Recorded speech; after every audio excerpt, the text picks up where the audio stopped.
Rule number one, have a vision.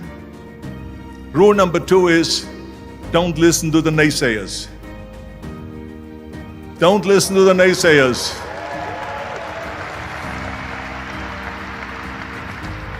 Everything I ever did, the thing that I heard out of people's mouth was, that's impossible. That can't be done. Or no. That is exactly what I heard, and of course I proved to the people that it can't be done.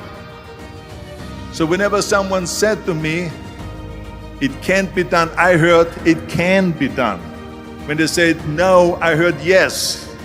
And when they said it's impossible, I heard it is possible. I'm a strong believer of what Nelson Mandela said, that everything is always impossible until someone does it. Well, I'm going to be the one, I said to myself, I'm going to do it and I'm going to show it to them. Maybe it has never been done before. That's perfectly fine with me. But I'm going to do it. And I did not listen to the naysayers.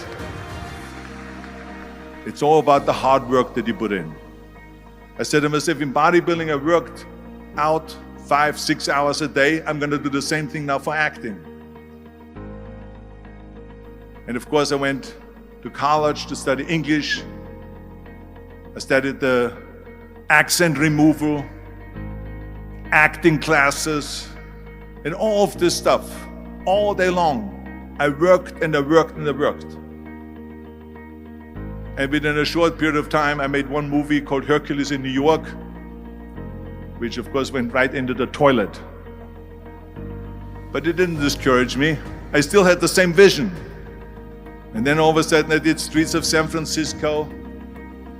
I did Stay Hungry and Pumping Iron and The Villain. And then all of a sudden I was asked by Dino De Laurentiis and by Universal Studio to star in Conan the Barbarian. And after I did Conan the Barbarian, the director at the press conference said to the press, the director was John Milius. He said to the press, if we wouldn't have had Arnold, we would have had to build one. So think about that. The very body that they said can never be sold because the time is wrong. A few years later, I'm doing Conan the Barbarian, and it was the #1 hit at the box office when it came out in the summer of '82. Think about that. And the director says, if we wouldn't have had his body, we would have had to build one. So all of a sudden, my body became an asset, not a liability.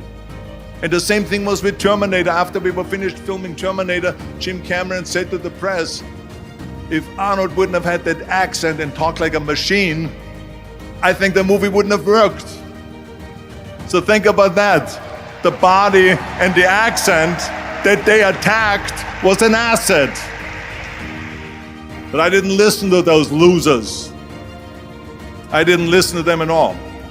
It's just the reality of it is that you cannot listen to the naysayers. So this is a very important lesson for all of you.